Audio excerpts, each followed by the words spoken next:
This program features live coverage of an African safari and may include animal kills and carcasses. Viewer discretion is advised. It's been a hot day in the northern Serengeti, and this lioness has chosen the most idyllic spot in amongst the rocks. This is Wild Wonderland.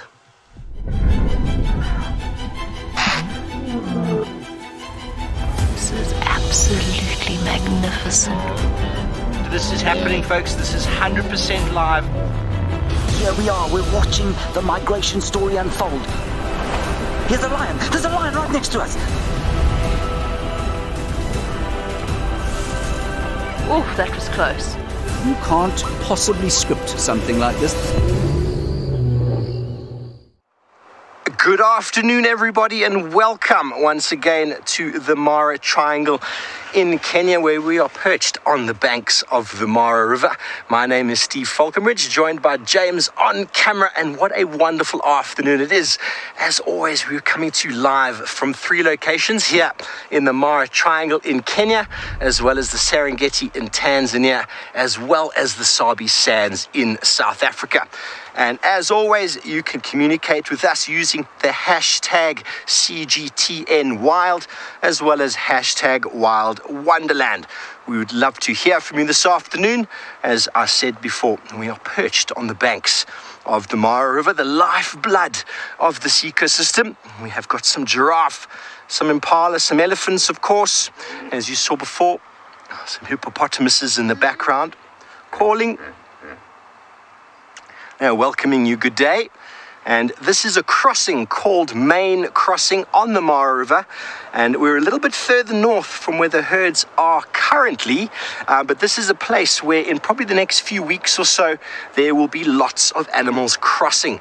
The banks are quite narrow, or should I say quite shallow, and it's quite an easy vantage point for them to get across, but there are some gigantic crocodiles that hang down here. Just last year, James and myself had 36 crocodiles here, catching wildebeest and zebra as they tried to cross. And as we said, the migration is amongst us. We're a little bit further north from it, but if you are behind and you haven't caught up on the migration yet, let's go and learn a little bit more about it. The red oatgrass plains of the Mara Serengeti sway in anticipation. In February, around 400,000 wildebeest are born on the short grass of the Serengeti's southern plains. Just half an hour, the calves have found their feet. And one of nature's greatest journeys begins.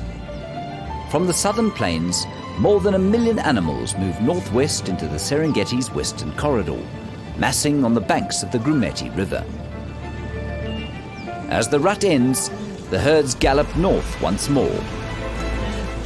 Eventually, 2 million grazers arrive to feast on the abundance of the Masai Mara. It begins with a trickle of the zebra vanguard, enjoying the undisturbed long grass plains, making the first crossings of the turbulent Mara River. Many fall to the rapids and the crocodiles. And then comes the main body of the migration, the thundering herds of white-bearded gnu, bleating songs of chaos in search of green pasture. The herds know the danger, but the call for food is too great. All must take the plunge. Not all will make it. For those that do, hungry prides and clans patrol the banks. For survivors, rich red oatgrass is the reward. Before it's time to cross the river again, as nature's greatest herd follows the life-giving storms and verdant plains of the Mara Serengeti for nourishment.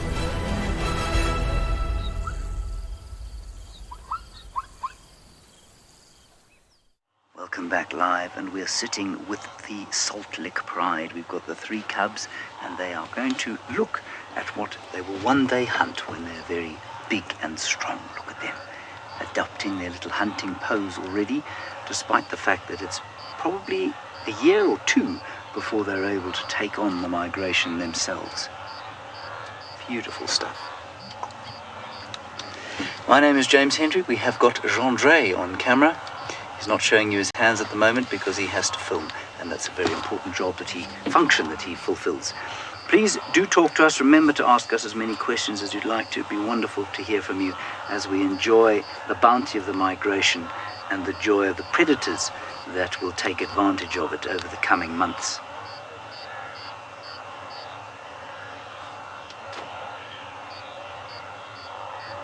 Alrighty, we're going to stay with these beautiful cats as they survey the migration. Let's go back up north to Steve, whose elephant is apparently about to go down a hill. Thanks, James. Yes, the lions are spoiled for choice when it comes to food, and this elephant is giving himself a little bottom rub against the bank of the river here. A small family group of elephants coming down to drink. This one's trying to scratch those hard-to-reach places. And most animals need to drink regularly. Elephants will drink fresh water, and they are very, very, very fond of fresh water. Sometimes even digging in stream beds where the sand has got water below the surface. You'll see that one in the background actually will push the water around to try and get a nice little taste. But when the water's flowing like this, it's generally pretty good. If it's in a stagnant stream, they'll actually push the water around to get that sort of organic material layer on the top away, and then they'll drink the fresh stuff underneath. Sucking the water up into their nose like a big straw, and then pouring it back into their mouth. So there are crocodiles around. There are crocodiles that they don't really try and catch elephants. Gala, a cute little elephant indeed. I absolutely love spending time with elephants. They're always busy doing something. See, these two are jostling a little bit, pushing each other around. Once you become a big adult male elephant, you need to have all of the fighting prowess. Look at the back leg slide. This is awesome. It's not often you get to see elephants in the water, but they seem to enjoy it as much as we do. When you see children, human children in water, they can play all day. You have to eventually drag them out, otherwise they'll never leave. Elephants show so much joy when they play in the water, and sometimes makes us rather jealous on warm days. I wouldn't be swimming in water there with 5.5 meter long crocodiles. The elephants aren't too concerned with the crocs.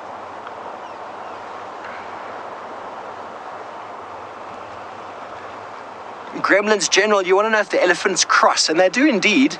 Elephants will cross the water. They're actually very good swimmers, and they're not too at risk of crocodiles, so they cross whenever they want to, but it really depends on whether they need to. It's not like the herds that seem to just cross this way and that way. The elephants seem to have a little bit more of a plan when it comes to the water. And if they do cross, it's probably some migratory route they've got themselves, that maybe the matriarch will be taking them on. Let's head a bit further south, or maybe away from the herds. Here comes another female. It's coming down to join the rest of the herd. Okay, well, James is having a great afternoon with the Salt Lick Pride, and he would like to show you one of the little cubs.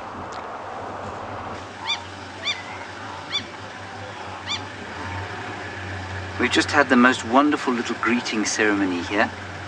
The female started calling, the lioness, and the little ones came bounding up to her, jumped on her, and were very, very pleased to see their mother. The rest of the pride seems to be coming down this way, and if you do hear some vehicles, it is because, of course, this is high season in the Masai Mara, and there are a lot of people loving the wildlife that we're seeing over here. Now, you'll see how close they are to the herds. That's probably about 150 to 200 meters. And the herds will be very well aware of the lions here, because they are lit up with the sun straight in their eyes. Perhaps we're going to have a little bit of teaching. No, we're going to have a little bit of a snooze.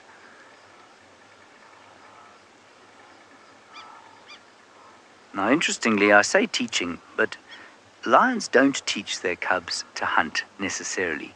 There probably is a little bit of example following, but if you raise a lion, an orphaned lion, and just release it into the wild, assuming it doesn't have trouble from other territorial lions, it will be able to hunt for itself. And so much of the hunting technique is probably refined over the years and learned through experience, but the instinct and the initial kind of tools to hunt are most definitely hardwired into the lions. We've got another lioness coming across the road now. She'll go up and greet them all as well. So we'll have a huge carpet in this magical light. You might just be able to hear her calling. Look.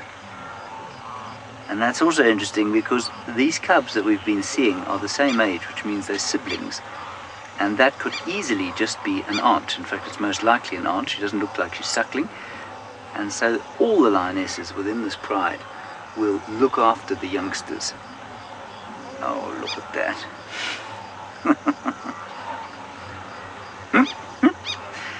There's tremendous affection. And it's so amazing to watch them like this, and then you see them on a kill, and they are so angry with each other, and they become so unfriendly to each other when there's a fight over food. We'll stay here and watch this wonderful carpet of lions developing. Hopefully the others will come too. Let's go down south to where David is watching some of the birds that benefit from the migration bounty. Jumbo, and welcome to another part of the Mara where I have decided to shift the gears from all the mammals you've been seeing, from the lions, from the elephants, and I thought I'll show you some birds for a change, isn't it? Makes a bit of sense. All those are vultures, and we're very close to the Kenya-Tanzania border, and a very different area. Well, jumbo again, everybody. My name is David, and with me on camera is Bungay. Bungay, how are you? And welcome to the show, A Wild Wonderland. It's exciting to see different birds here, and I'm talking about the scavengers. And these particular scavengers of vultures, we call them the Rupert's griffon vultures. Rupert's griffon vultures. And they are congregating there. I was just counting them a few minutes ago, and I found there are over 100 vultures in that one area you see there. But what is interesting, there isn't any sign of a kill. Not one. I mean, I have looked, I have not seen any cuts, I have not seen any carcasses, and what they're doing in the very middle there, they're just blowing some dust, and I'm guessing there could be a ritual going on there. So what I want to do is to go around a little bit and find out whether there could be any carcass, but I highly doubt there's any carcass there. It could be a ritual of kind, some kind of roosting, and that might be interesting to watch at a close range. Otherwise, I want to find out if there could be any carcass. In the meantime, I'll take you across to Steve, to his elephants.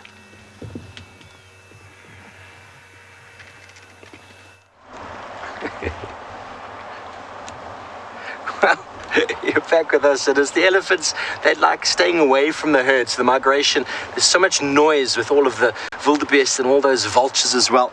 And we've got this elephant swimming here, but this individual decided to photobomb the shot. We've got two right behind, busy swimming. They're right in the water, enjoying lots and lots of play. And this guy's decided, or this female, should I say, I'm just going to stand right here and eat that very dry looking grass. Here's the rest of the herd at the back. Very close-knit group. Elephants. The females will stay in the herd for life. The only time, there we go, look at the back there, right in the water. That one's splashing and the other one's right underneath. There's two of them using their trunks as a snorkel. Elephant swimming, for me, is sometimes the most marvelous thing to witness. We'll be able to see the joy and the pleasure on their faces as they roll around in the water, cool themselves down. It is a privilege to be able to spend time with these big pachyderms. Very close-knit group. Mum with all of her babies at about the age of sort of between 12 and 16. The young boys get pushed away. Linda, you say how precious. It is so precious indeed to see them doing this. That one with its foot is trying to get some mud to churn up the water. Maybe throw some mud on its head, elephants don't get stuck in the mud, because when they push their foot down, their feet actually push out hugely from either side, and then when they release the pressure, it sucks back up again. Not like us, our feet get quite stuck in mud. Better than hooved animals, they get really, really stuck in mud. Elephants are very good at navigating very muddy waters, very muddy areas.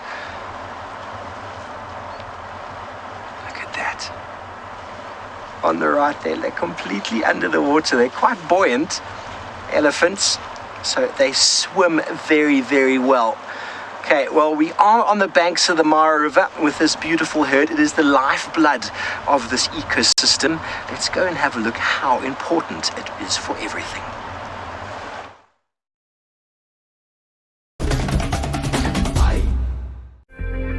The Mara River is the artery that brings life to this African ecosystem.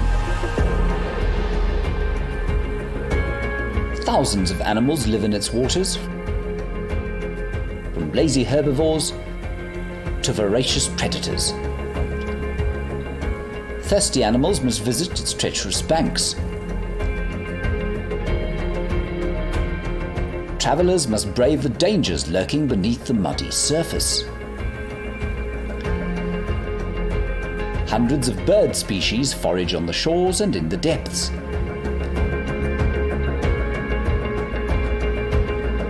For much of the year, the residents of the Mara enjoy the bounty of the river, many waiting patiently for the few months when more than 1 million animals come to feast on the grass of the plains.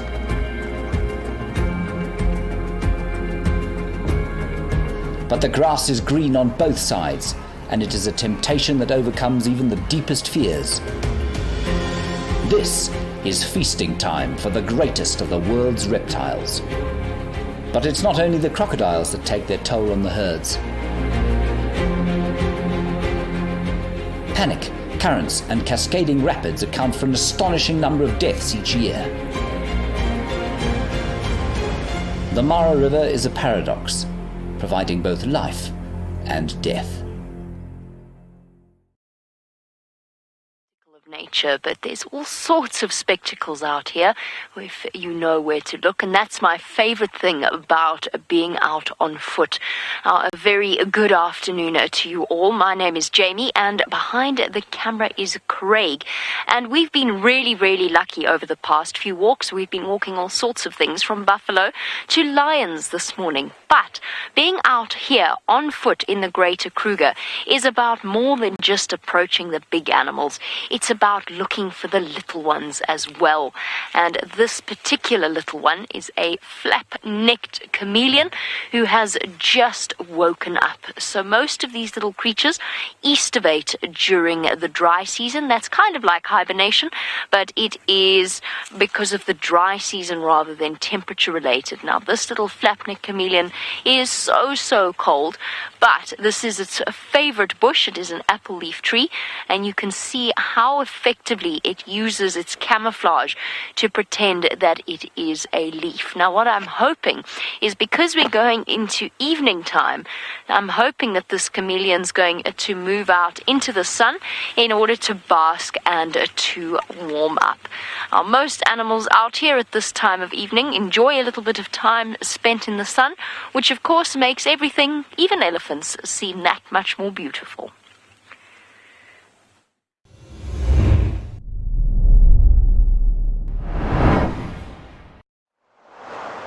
Thanks, Jamie, indeed. And once again, you are watching CGTN Wild Wonderland live show, where we're witnessing and crossing at the moment our herd of elephants who's waded right into the depths of the stream. You can see how deep it really is. The smallest members are completely submerged, and the rest of the herd now is slowly coming to join. Oh, there's a bit of play. It must be quite something to be an enormously heavy animal and to suddenly lose all of your weight and be very buoyant in the water. That's why I think elephants enjoy swimming so much, because they've got such an amount of weight and pressure on their body. So being in the water really takes away that pressure. Cranky pangolin, you want to have elephants know how to swim. They do seem to know how to swim almost from the early days, but you'll often find if they go through some deep water that mum will be there to help guide them and to lift them up with her trunk. But they know to stick their trunk above the water. The trunk is a snorkel, it is their nose, so as long as they're able to breathe, they've got no problem. And there'll be a lot of encouragement, a lot of touching. They're very tactile animals, so they wouldn't be doing it on their own. Mum would never expect them to do this on their own. They're really close up to each other. You see everybody touching everybody, lots of comfort and lots of sort of support. Everybody knows where to go, and if mum is right there, you know, it's how we learned how to swim. Okay, well, while we watch this, let's quickly go down to James and his cubs.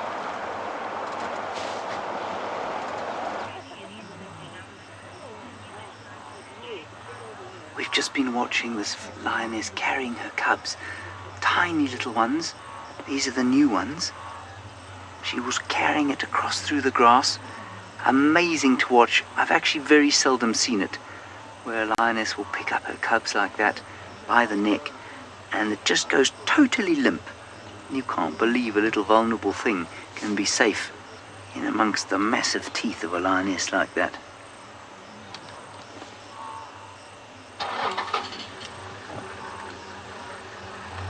Now what she's trying to do is get them to join her so that they can go around and join the rest of the pride, I think.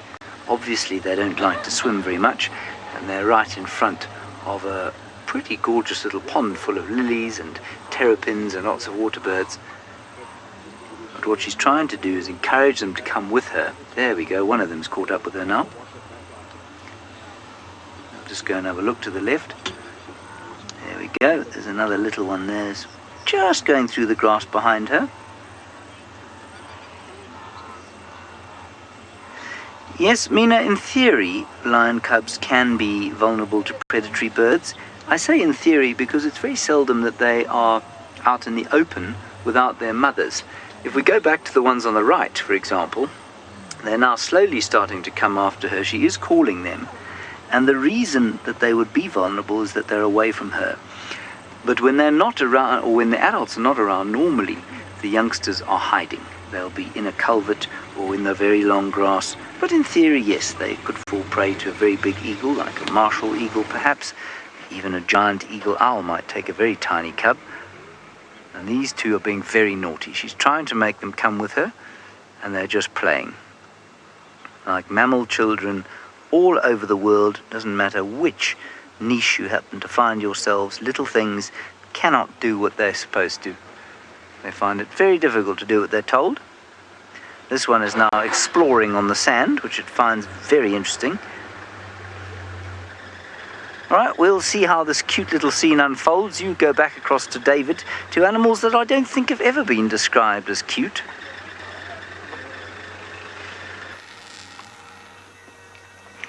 Lion cubs remain playful all the time, and I moved a little bit further to investigate what was happening here. And as I guessed earlier, I've just found out that these vultures are devouring wildebeest. And not sure who killed the wildebeest, because on a closer look, most of its flesh remains, on the body. So I would think it could have died of some natural causes. Vultures do a tremendous job here in the African wilderness, and it could be a very different ballgame if we do not have this cleanup crew. They do a wonderful job. Let's have a listen to all what's happening there.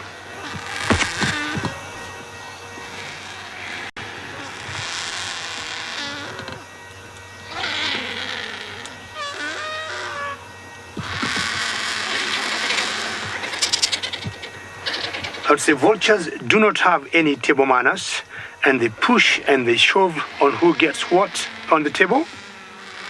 And this particular type of vultures here, as I said, is the Rupel's griffon vulture. And in Kenya, we got 7 different vultures. These particular ones are very gregarious. You'll get them in numbers from 20, sometimes up to 200 together. So what they need to do is to spread their wings out to look big, and by so doing they intimidate the others to get close to the kill. Remember, we're coming to you live from the Mara, and should you have any questions, you may ask us using hashtags CGTN Wild or Wild Wonderland. Well, I'm gonna move on, trying to look for something else. In the meantime, we'll take you to my friend Steve, who I think is still by the river.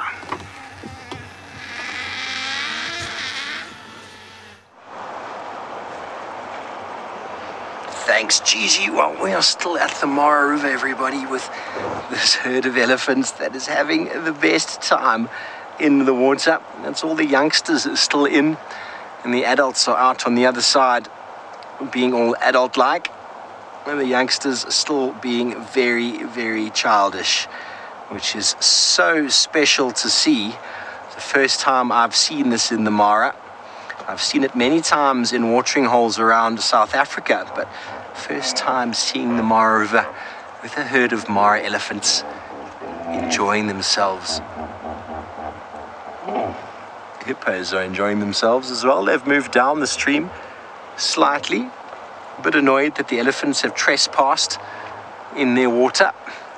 There's nothing they can do about that. Okay, well, it seems like lions are on the hunt once again with James.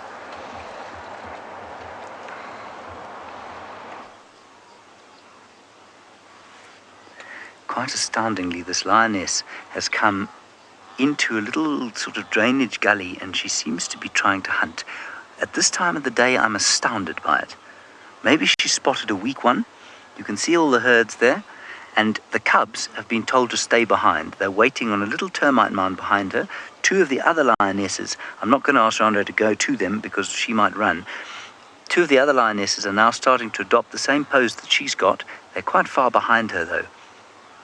Now, I'm going to warn you that I think that the chances of her taking something here in this light are small, but they're not impossible. These lionesses do hunt at all times of the day during the migration. We often think of them as being nocturnal, and sometimes they just like to have a little rest in the middle of a hunt, which is what's going on now. We can show you where the others are.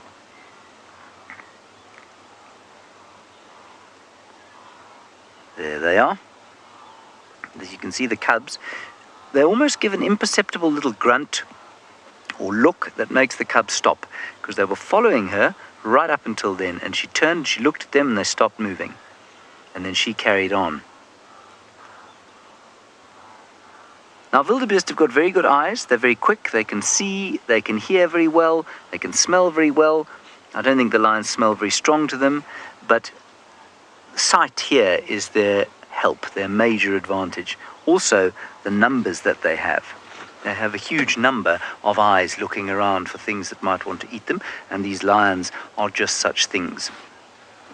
And you can see them just drifting slowly away. At this distance, they wouldn't run. At this distance, probably about 150 meters or so, they're not going to run away from the lions. They'll stand and face them and alarm call. Alrighty, we haven't seen a male lion today, and down in the Kruger, of course, male lions are very famous for their black manes and their size.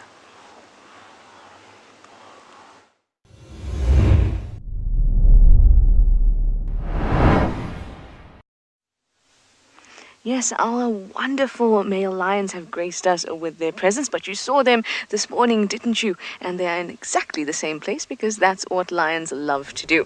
They love to laze around in the middle of the day and just chill out, because the heat of the day can become a little bit intense. My name is Trishala with Sebastian on camera this afternoon, and we're glad to have you on board. And we're here in the Sabi Sand, or the Kruger area of South Africa. So a bit different from up there in East Africa, and we too have our male coalition here. Now, these are the evokers, and they actually are looking a bit skiddy. When this particular male on the right turned over on his back, even this guy, you can see that they were actually looking quite thin, and they could be much fuller. Unfortunately for them, this morning they were a bit lazy, and they didn't act on the buffalo that were walking by, but maybe that's because they have another plan. That is, one to just lie around for the rest of the day, which would not be unlike most other days for a male lion. But they are lovely, they are some of my favorites, and this particularly guy is the one we call the blonde male lion, and I think he's my favorite. Anyway, we're going to maybe meet up with a lovely leopard in a bit, so let me send you over to Tristan, because he's got a slightly younger male lion.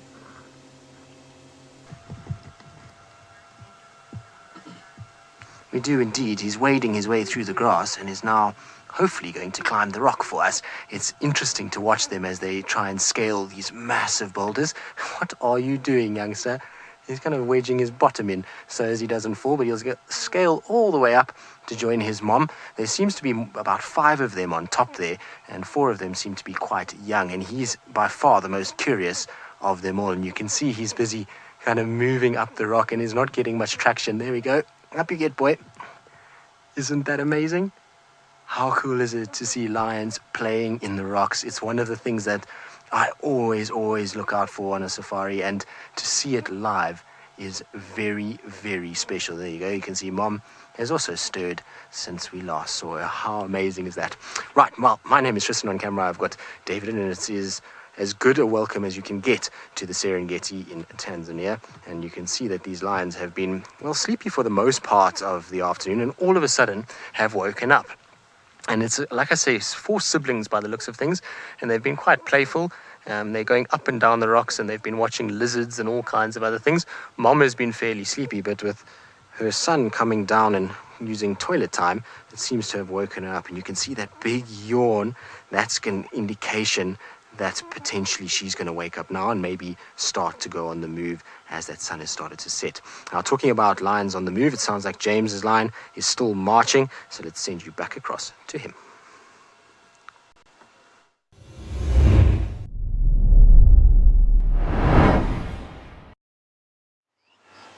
They are still on the move. They are moving closer to the herds. I really don't know what their strategy is here. I'm guessing that the strategy is probably to try and single out an injured individual. Now, yesterday in amongst the herds, we found a young calf that had broken its knee, probably during a crossing, and that must have been unbelievably painful. It was making a horrible wailing sound, but that's the kind of animal that they're looking for in amongst herds like this, because they won't be able to run away even in this light. My name is James Henry. Gendre is on camera, and you are watching CGTN's Wild Wonderland live show, and we're sitting in amongst the herds of the great wildebeest migration, and we've got the Salt Lick Pride hunting them, looking for weakness, poking around, probing to see if perhaps there's an arthritic old one at the back, or a little one that's not quite aware of lions, or perhaps a tired one after too many years of migrating between the Masai Mara and the Serengeti. Hyenas are specialists at this kind of strategy. They will get in amongst a herd like this and just run until they single out one that's too tired. Minamu, because it's difficult. Remember, as well evolved to hunt as lions are, remember that it's a constant evolutionary arms race. So as good at hunting as they are, so the wildebeest are as good at avoiding being hunted. And so it's a very difficult thing to do. And I would urge you to try and stalk. I don't know where you live, Minamu, but go into a park somewhere and try and stalk a deer or something like that. Just try and get as close as you can to it. And you will notice that it is impossible. You can't believe how wily they are, how sharp they are, how they pick up on the slightest movement or the slightest sound or the slightest change in the wind direction. And so although it looks like this must be easy hunting, in this sort of light it really isn't. It's much easier than when the migration isn't here. So when they're hunting buffalo or warthogs or things like that, it's definitely easier than that. And that's why they're trying at this time of the day. But it's not easy at all. And if you've ever had to stalk an animal to get close to it, just to see how close you can get, you'll be astonished at how brilliant they are at trying to discern whether there's a predator or not. Right, now David Gathamba Gethu is just south of us, over those hills over there. and he would like to tell you a bit more about his herds. Well, the lions have a lot of success, and I would say for me, some of the most successful mammals that we got here are the wildebeest they're seeing, just making that single file on the walk. Let's just listen to them for a couple of seconds.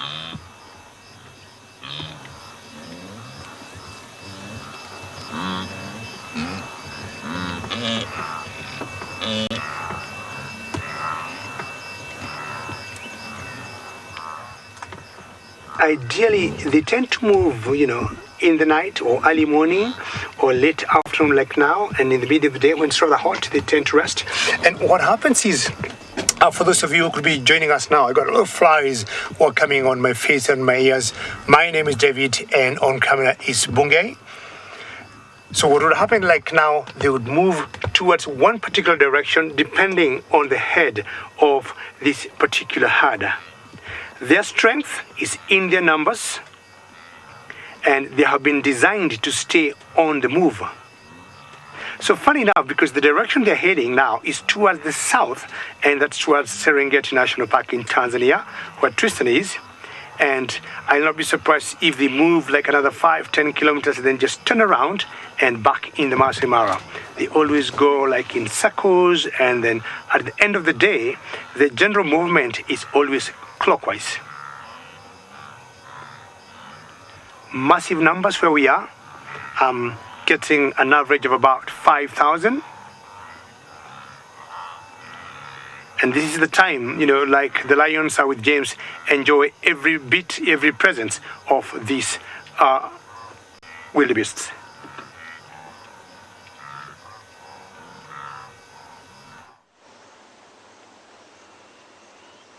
They certainly do love this time of the year. I think it's impossible to estimate how many wildebeest there are. People often ask me, how many can you see? And I find it completely impossible to say. This is the mother of the little ones, and you can see she's heavily lactating there, and her little ones are just to the left of her, and they're watching the action unfolding in front of them, much as we are. The other lions are still moving slowly towards the herds, but the herds at the same time are moving away from them. So I don't think a hunt is imminent just yet, and so we'll enjoy the playfulness of what I believe to be nature's cutest animal. Now, if you listen very carefully, I think she's probably still a little bit far away, but she keeps calling them. Ooh, ooh, ooh. And she's trying to make them follow her because I think she doesn't want to miss out on a potential meal. And the two naughty ones continue to refuse to follow instructions. Hello, Frankie the pangolin. Frankie the pangolin, yes, I think there are predators that get killed during the migration. I suspect quite strongly it's mostly probably little cubs like this. Oh, sorry, Cranky Franklin, not Cranky Pangolin. It's a wonderful name. Let me move quickly.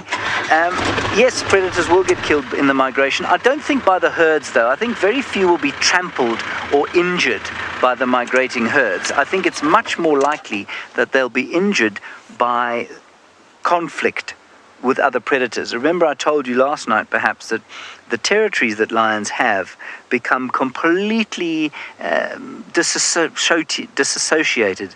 They overlap completely, and that brings the lions into a lot of conflict, and that, of course, can result in death from time to time. Right, we're going to go even further south now, while these little cubs decide to play with their mother, to Tristan and a rock-climbing cat.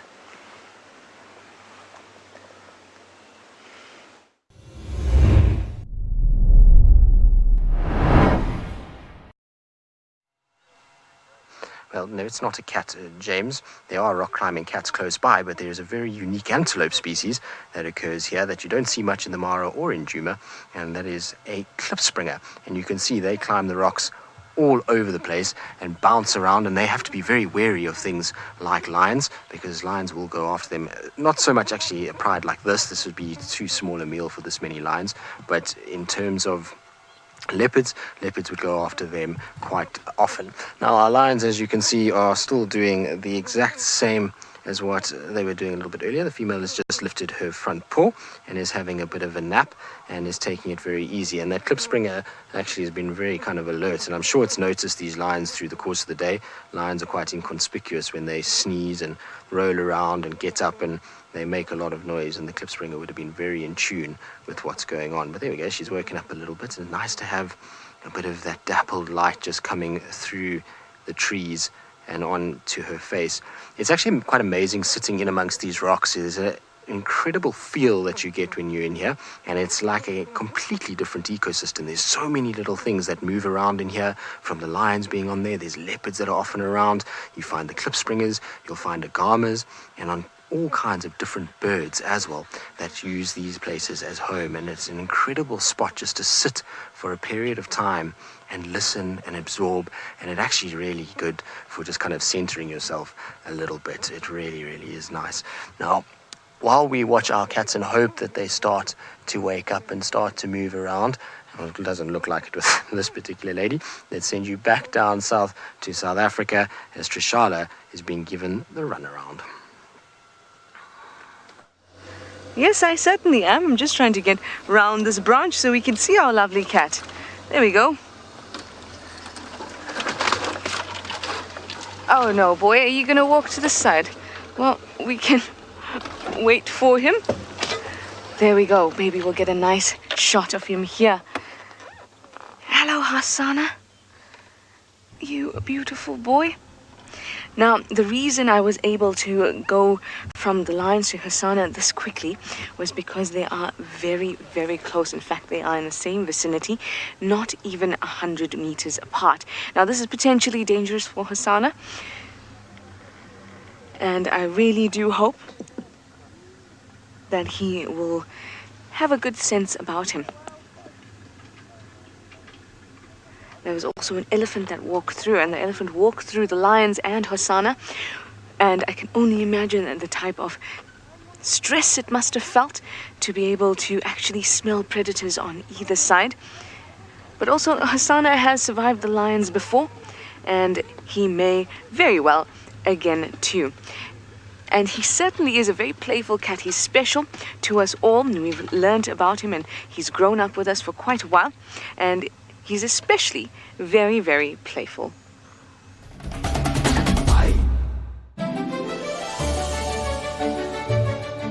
The little chief Hosanna is filling out and supposedly maturing. His dewlap, a flap of skin under his chin, is a sure sign of adulthood. Yet it would seem he is not ready to adopt the dignity and refinement of his father, the Duke. Hosanna continues to entertain with the clownish tomfoolery of his youth. His road to maturity is paved with self-made adventure.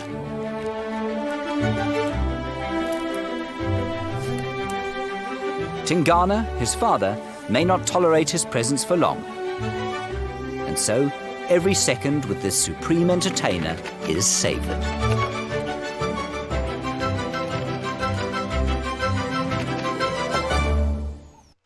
Hello everybody, and you are again watching the CGTN Wild Wonderland live show. My name is Steve Falcombridge, joined by James on camera, and may I introduce you to the North Clan. We have got a beautiful den site here of the North Clan, and there are lots of little cubs around, very inquisitive little things. There's only one adult here to the right who's busy suckling or nursing two of her little babies. Hyenas, for the most part, have only two, and these little youngsters are going to come and investigate the car. There we go, those two are enjoying a very, very nutrient-rich milk. Hyenas are the longest nursing mammals for their size, and they can nurse from anywhere from 8 months to a year and a half. They do not bring food back to the den for the babies. So, Maureen, you want to know how we don't run over the cubs? Well, they are going to come underneath the car. They're going to sniff our tires and sniff all sorts of things. But if I do move, I will start the engine and they'll all run away and go and hide back by the hole. I won't just go driving. So they are quite camouflaged with their spots, but so far so good.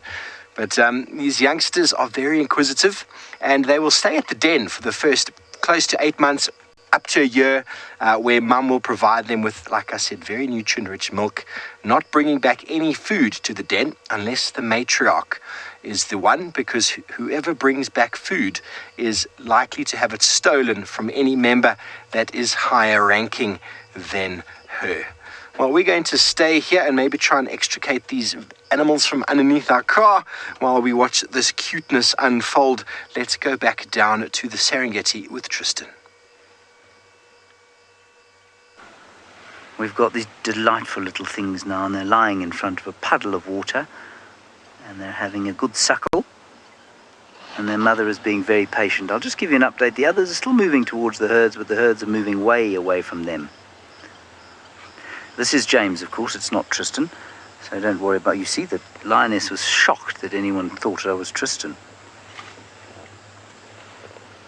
Absolutely gobsmacked that anyone could have made that mistake. It's okay, my dear, it's still me. Don't worry.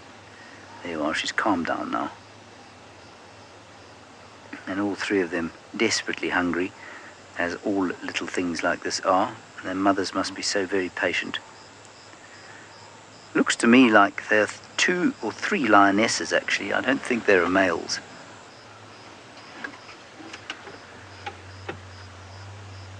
Which is quite interesting, and you can only tell that by looking under their tails.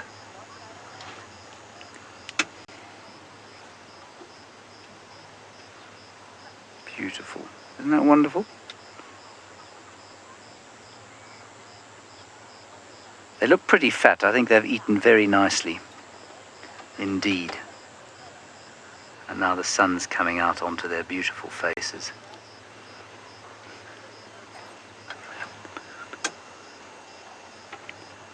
And all of you really enjoying the sight of these lovely cats in the glorious golden last afternoon light. Alrighty, let's go across to David. He is a predator expert, but he is also very much a bird expert.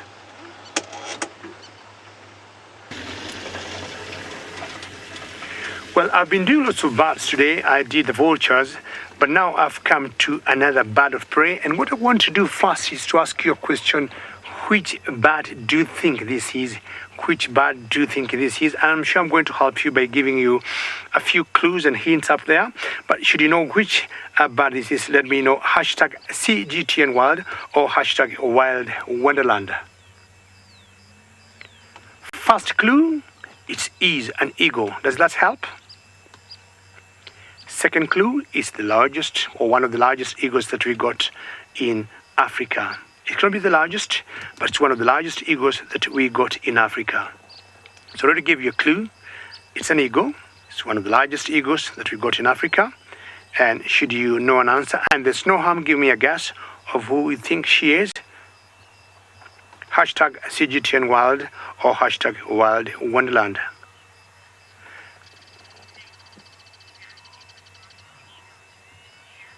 Sina, excellent, very well done. I'll give you a 10 out of 10, or would you like 100 out of 100? Yes, correct, that is a martial eagle. Very well done, and that's a martial eagle resting on a thorn tree. Excellent, Sina. You get a high five from Wild Wonderland Show, all the way from the Masai Mara, and we're coming to you live. Look at her yellow eye and her hooked beak, because that's what they use to tear meat. It's a very important tool for these eagles because they're like surgeons. Without that hooked beak, it could be very difficult for them to tear anything apart. The females, not sure whether this is a male or female, of this particular eagle are slightly bit larger than the males. That's how we tell the difference, and a lot heavier, I would also say. And what they do, they always fly and catch very heavy prey, including gazelles, like the Thompson gazelles, or even impalas. Well, my show eagle, very good to see you, and return to send you to Steve, who got some hyenas.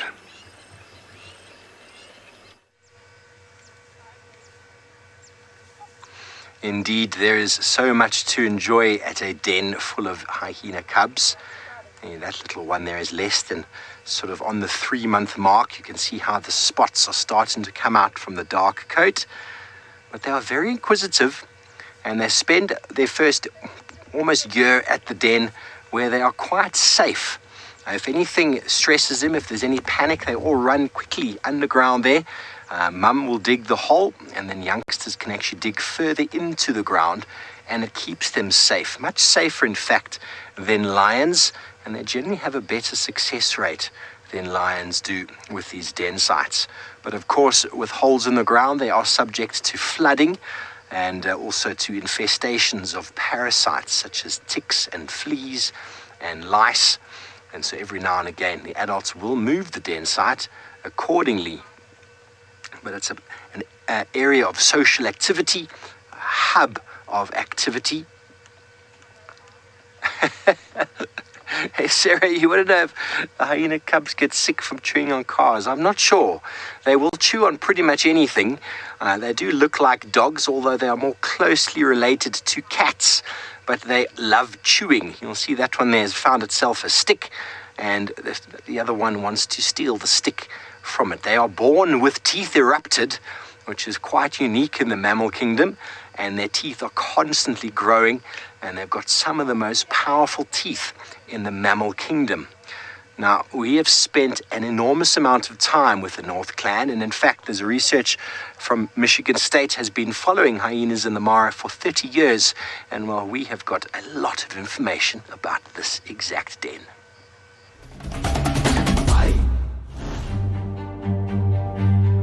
The North Clan are a formidable gang of predators roaming the Mara Triangle. Their new matriarch is Soup. She recently overthrew her aging grandmother, Waffles, a low-ranking hyena who fought her way to the pinnacle of the hierarchy.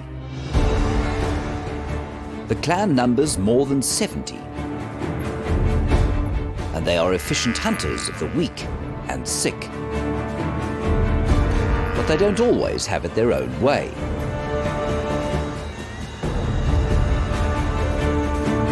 The clan has also mastered the art of scavenging. And when this warrior band comes a-thieving, almost nothing can stop them. That North Clan is really quite something.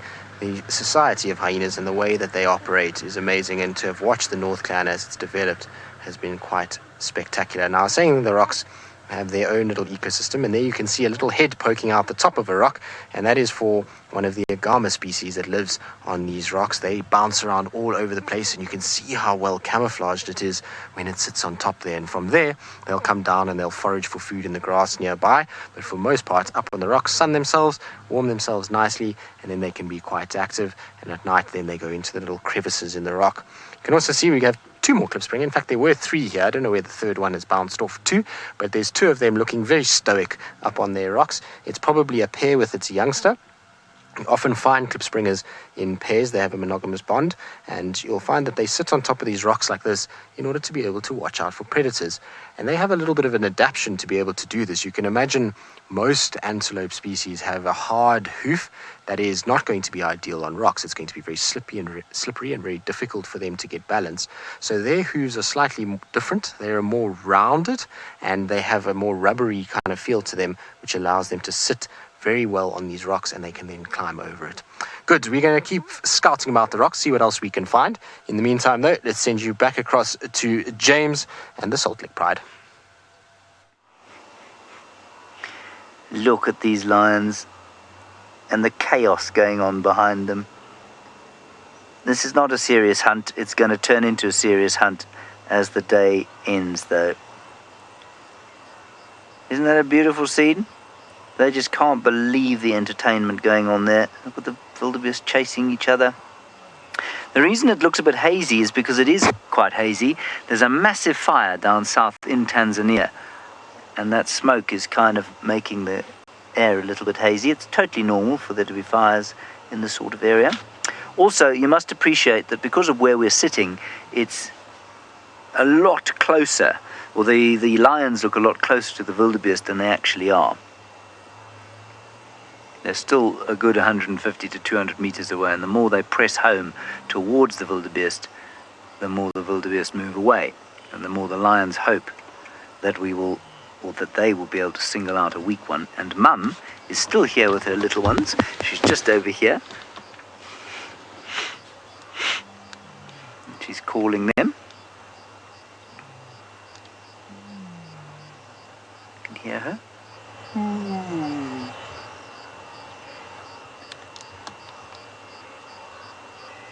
Oh, they're too cute. I think those are the two naughty ones.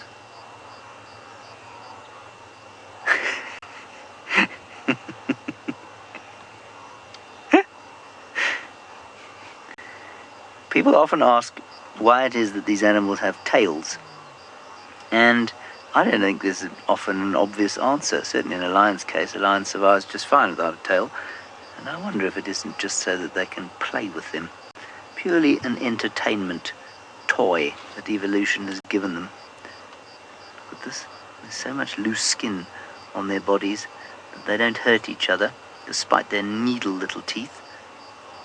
And very interestingly, unlike the hyenas you were watching with Steve, their cubs often fight like this, but what happens is that the playing has a very serious ramification. It establishes the hierarchy, but there's no hierarchy here amongst these little things.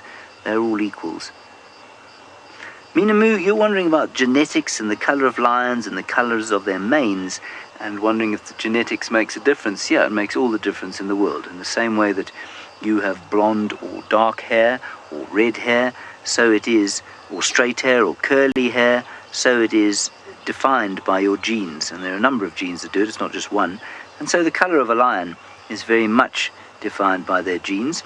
In the case of a big male lion, we do know that within a locality, within a population, often black-maned lions have got higher testosterone levels, but of course that too is caused by genetics mostly. There's a little male. That one on the left is a male, so he will have a mane eventually. So although the black mane on a male can be defined by testosterone, the testosterone level, of course, is not defined, but predicated on the genetics of the particular animal. So she's got at least one son, at least one daughter. I think there are 2 girls here now and 1 boy. I might be wrong. Let's look at this one.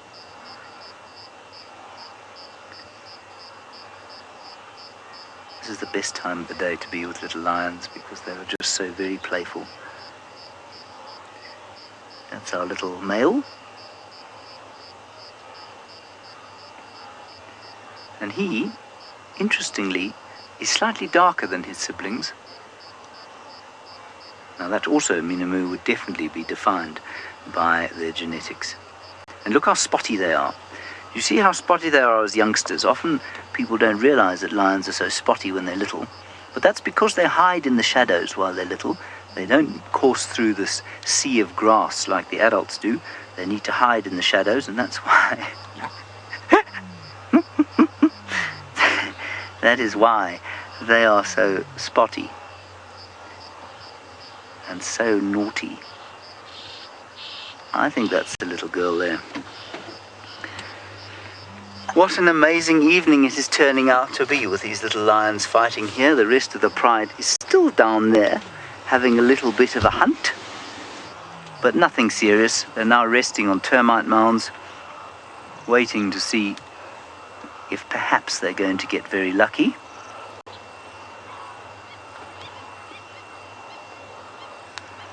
And we're just going to spend the last minute looking at these beautiful little cubs and their mother.